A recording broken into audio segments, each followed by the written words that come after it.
Scrutiny Committee, 11th of July 2023. I will advise you all and everyone present that this is a public meeting and is being live streamed on the Council's YouTube channel. Item 1, do we have any declarations of interest? No. Item 2, apologies for absence. I nearly said abstinence. Yes, Chairman, we have apologies from Councillor Douglas, Councillor Lamming and Councillor Bullman, and their substitutes are Councillor Mancini-Boyle, Councillor Royal and Councillor Brennan. Thank you.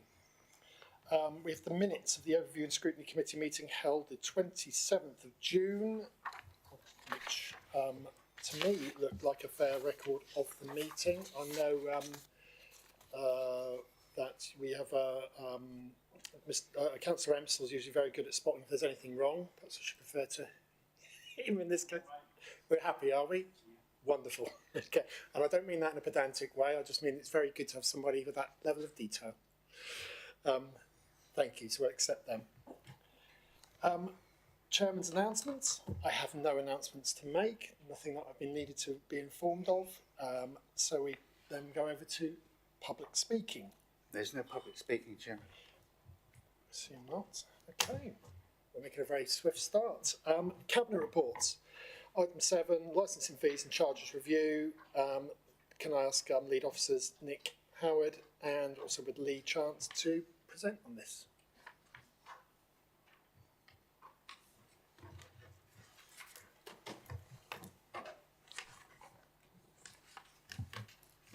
Chair, thank you very much.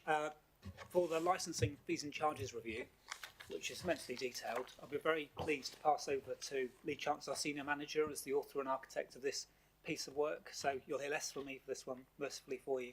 Pass straight over to Lee. Thank you.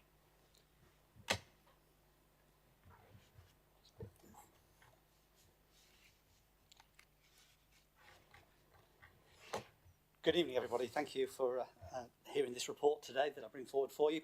It's the licensing fees and charges review, and you may see from the agenda below the line item that there is a parallel report that's linked to this. There's a service review as well, so just bear that in mind as we go through this, that they are considered almost together, but for sensitivities there is a below the line item here.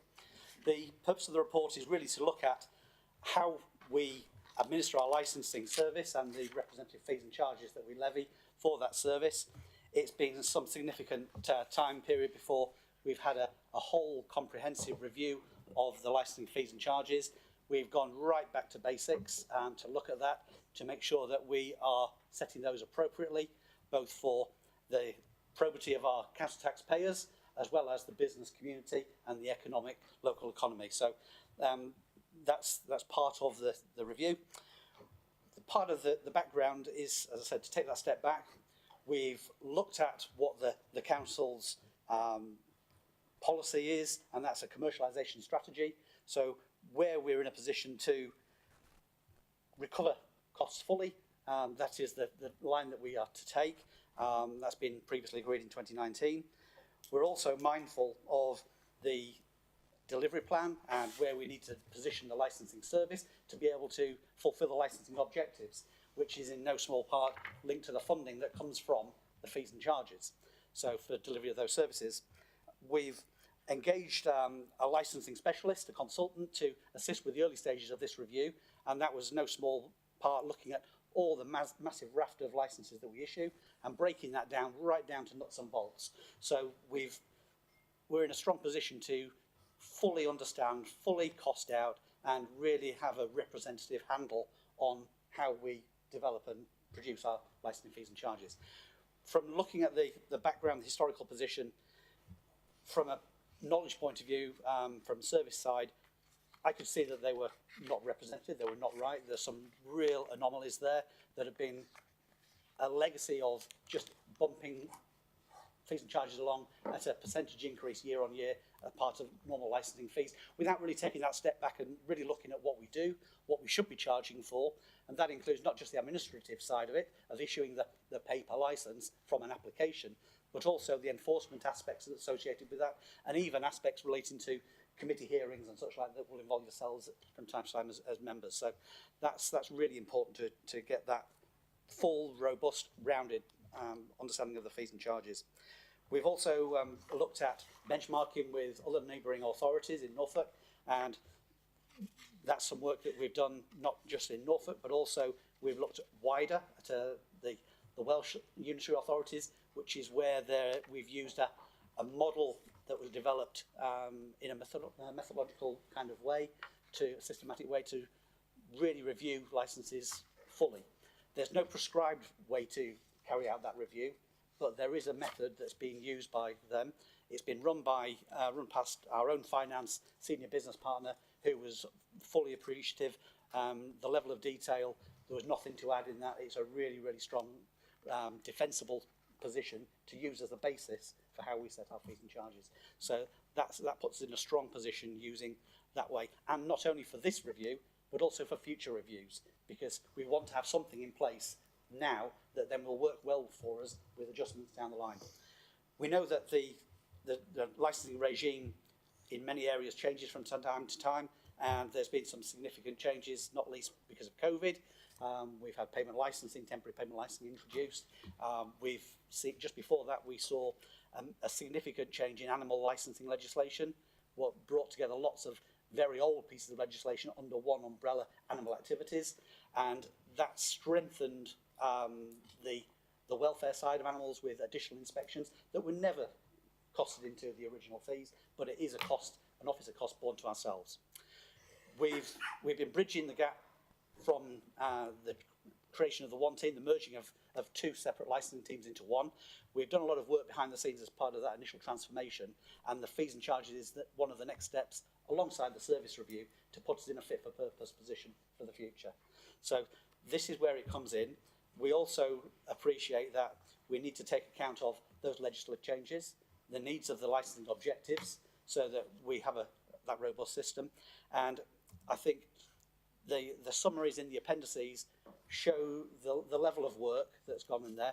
And in Appendix 4, where it's shown the breakdown, that's a cut down version.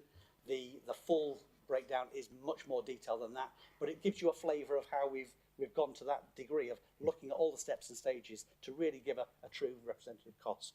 So the recommendations that I would like to put forward to Cabinet in due course, there is a slight amendment to recommendation 9.1 because the appendices look at both discretionary charges for an increase, but also where there are capped fees and charges. So that's Appendix 2.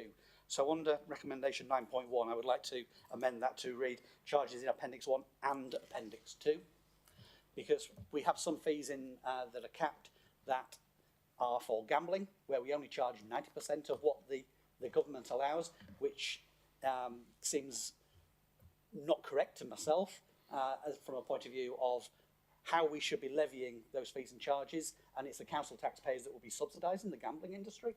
And also the capped fees that were for temporary payment licensing that was brought in during the COVID pandemic, we as a council decided to not go to the full cap at £100, but to step that back to £75. But I think we're some months, a couple of years on now from the height of the restrictions that led to that, and I think it's appropriate to charge to the full cap, because even at that, it's a subsidy. We've costed it out behind the scenes, and it works out at about £350, and we'd still be making a loss, but we'd still be levying a charge up to the limit of the cap. There is plans to make that permanent, and coincidentally, the fee in the consultation that the government was asking about last year was £350. So we're bang on the money, quite literally, on that fee and charge that we've set. I think that sort of covers a broad overview for yourselves. I'm sure you've got lots of questions, and I'm happy to sort of drill into the detail where you may have queries. But I think what is before you is a really, really detailed report that has a lot of work behind the scenes. We're trying to introduce it in a phased approach because we're mindful of the crisis, cost of living crisis that came in 2022. We started bringing it to members at Service Improvement Efficiency Committee in the middle of 2022, but then the COVID pandemic struck. We took a review on the fees and charges side that was linked into the service review and decided to defer it and do some more work, and this has led to a better report, I think, and a better way of introducing it to reduce the impact. We didn't want to go for a mid-year implementation because we'd already had a high cost of living retail price index 12.6% increase on fees and charges from the 1st of April. So to do another increase mid-year we felt was wrong, so we would be looking to do the first increase of 1/3 from the 1st of April next year, and then the further 2/3 from April 2025, 1st of April 2025. That allows a little bit of flexibility in terms of the impact because we don't yet know what the cost of living will be September RPI, but we've seen enough in the news to know that it's not dropping as quickly as we would like, so it could be another high percentage increase. So if we only do 1/3 this year, then 2/3 the following year from 2024 and then 2025, I think we're being fair to businesses as well as doing cost recovery in the overall scheme of things. So I think I'll just hand over to questions. And Chair, one further, there's been quite a lot of detail there, but just one further point really just to assist. In 2018, DEFRA introduced a brand new animal licensing regime, a very big, very heavy licensing regime, very onerous for the licence holders. Clearly, as a licensing authority, we work with licence holders. That's introduced an awful lot of additional work for the local authority as well as for the licence holders. So in order to do justice to that, we've had to identify the costs of the new regime rather than the old regime, and then you'll see a significant difference between previous animal licensing fees and new proposed ones. Just to give a little bit of context to that, I don't know if anybody around the room has pet animals, I certainly do. When recently I went away for a week and had my dogs home boarded, that cost me just somewhere between £400 and £500 for a week for 2 dogs.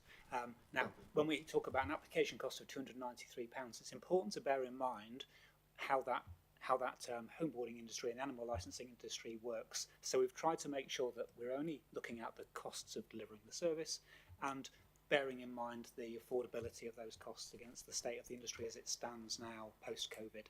Perhaps there are fewer players in the market. So we think the balance is right in the report, but Chair, back to you. Thank you very much for that quite detailed and really useful report. Just a couple of things I'd note to begin with.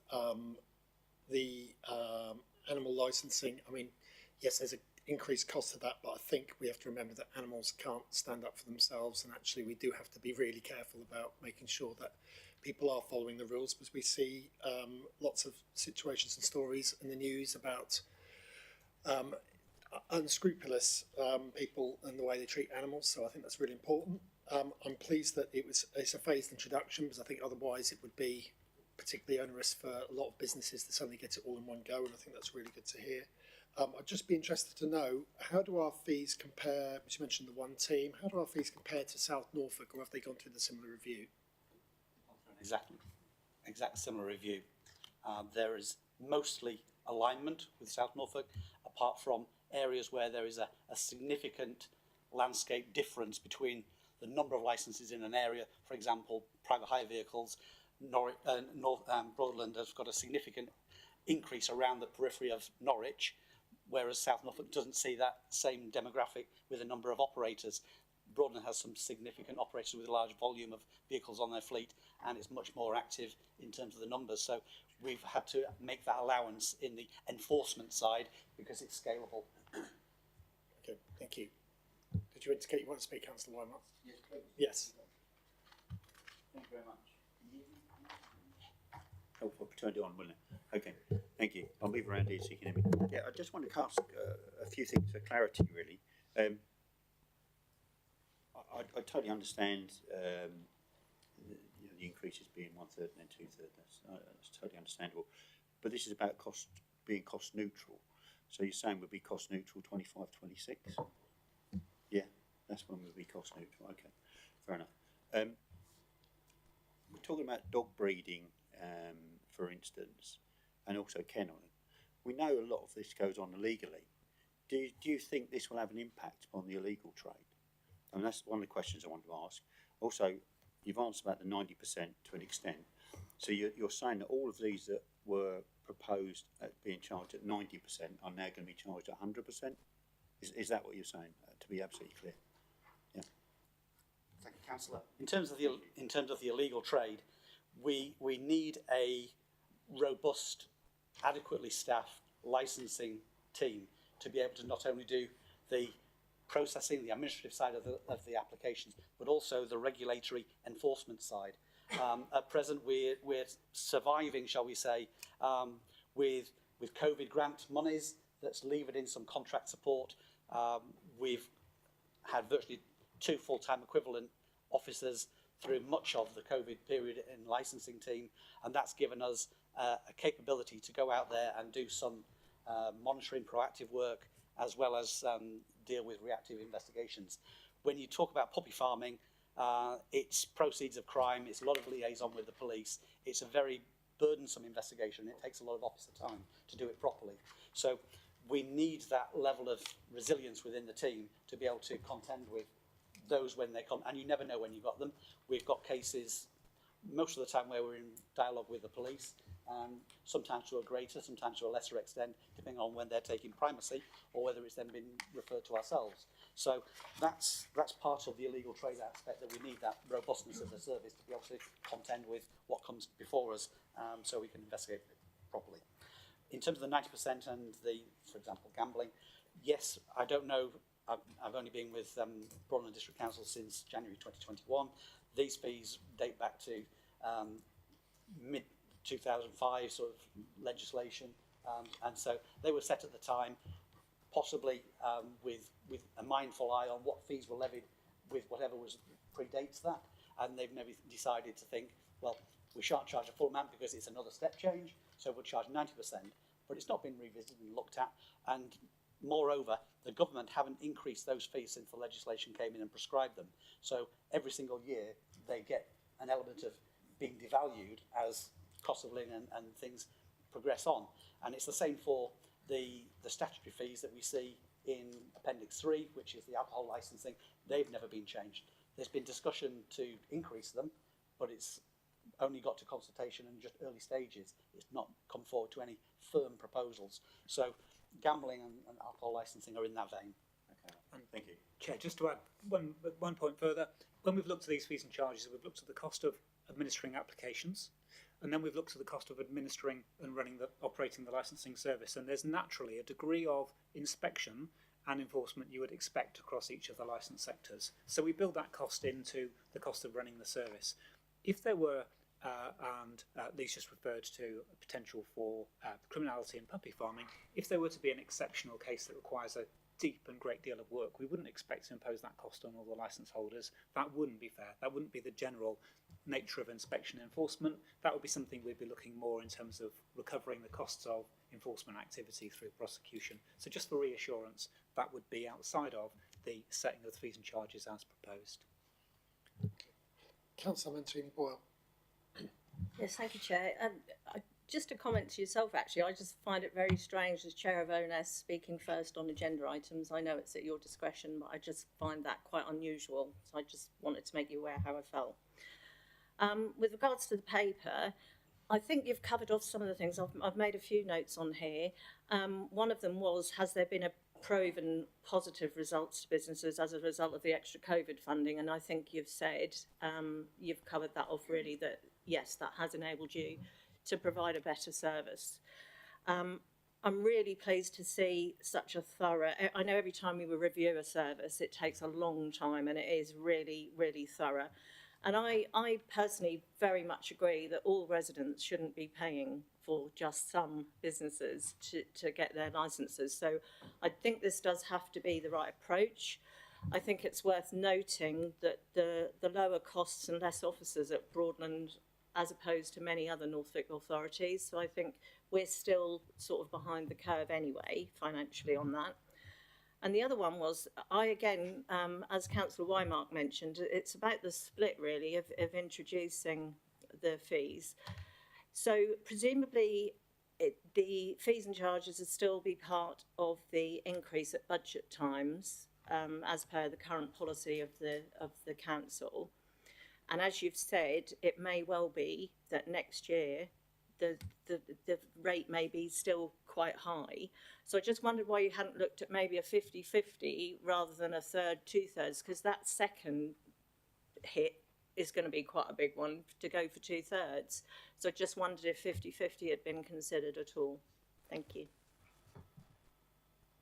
We've considered a range of options when we were towards the end of 2022 and looking at how we would phase the introduction because of the economics of the country and how not only individuals but businesses were being affected by that.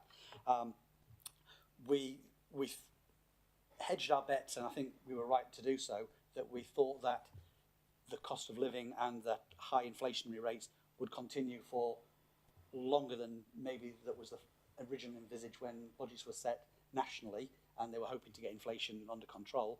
So I think we've thought that if we did 1/3 at the start of 2024, with that being mindful, and then the state of the national economy maybe then reduce inflation in the following year after that to a lower level, then we'd try to balance it out between the two. But there's options there in the report itself. We could have gone for a mid-year increase. We could have, you could decide to go with a full cost recovery straight away, or even go for a 50-50. But I think what we're proposing with the 1/3, 2/3 is a more even transition when you take into account not only what we're doing at a local council level, but nationally with economics too. And so this is slightly tilted more towards the short term in terms of the short-term inflationary pressures we're seeing at the moment. That was leading in our thinking. Councillor Yousefian. Thank you, Mr. Chairman. Can I just ask what sort of monitoring and enforcement is likely to take place, assuming that your targets are all met and you're able to go for the increases and the recruitment goes as per schedule? Is there, from an enforcement point of view, that itself hopefully longer term will generate additional revenue, assuming that people do decide to be properly licensed? Is there a schedule that up until now from a enforcement point of view and monitoring point of view? And if so, is that any different as far as your new calculations are concerned or not?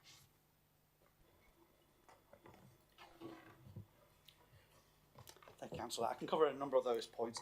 At this moment in time, we've got some really competent, long-standing licensing professionals. It's a really strong team. I'm pleased to be manager of that team. I think we've got some really good people, and it's been appreciated by internal audit as well, that raised concern that whilst we are very slim in the staffing, they would be concerned if we lost any of our experienced members of staff, because they're delivering high compared to what the sum of their full-time equivalent hours would otherwise demand. But that said, we can't do everything, and at this moment in time, whilst they're dealing with the complex cases, the investigations that warrant some greater detail and that competency, we're not in a position with current staffing to do the routine. We're not there to go out and give the advice, to do the licence checks and make sure that conditions are being complied with. And it's those sort of level of checks that will possibly negate and head off the need for maybe enforcement in some cases by having those early interventions to get businesses with information. It might not be deliberate, it might be just naivety, and it's that learning and that helpfulness to businesses that will help them to be able to fulfil their licensing objectives. And so we can't have one without the other, but at the moment that monitoring is only being delivered by contractors, because our core team members, our full-time staffing, is only able to contend with some of the complex reactive work and barely keep on top of the demands of the licensing demand and applications we're receiving. Councillor Yousefian, you asked several questions, and I'm just checking that we answered both for you. Thank you. Does anybody else wish to add anything? Right. Councillor Empsall. Yeah, just on page 27, the appendix 1 of the number of licences, the acupuncture and tattooing and cosmetic piercing, we've got none of them in Broadland at the moment from what I read from that. And obviously I thought I've heard of a couple.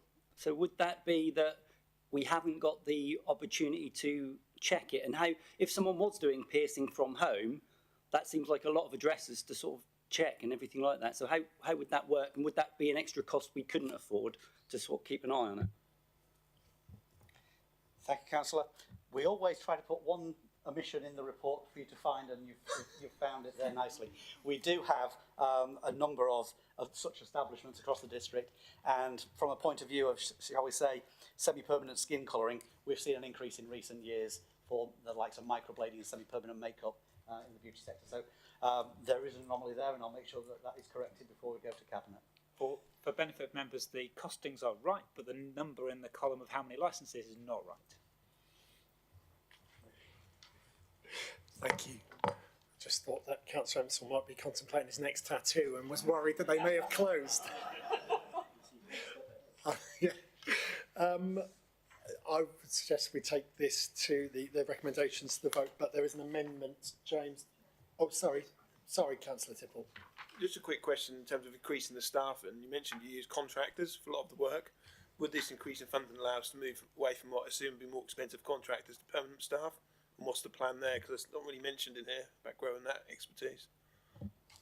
That will be covered in the below the line report, but it would put us in a strong footing from a delivery of the service as opposed to reliance on temporary staffing. And rest assured that the complement contained in the licensing service review report would provide for the proactive inspection enforcement that we've recommended. James, could you keep us abreast of what the amendment reads? Yes, Chairman.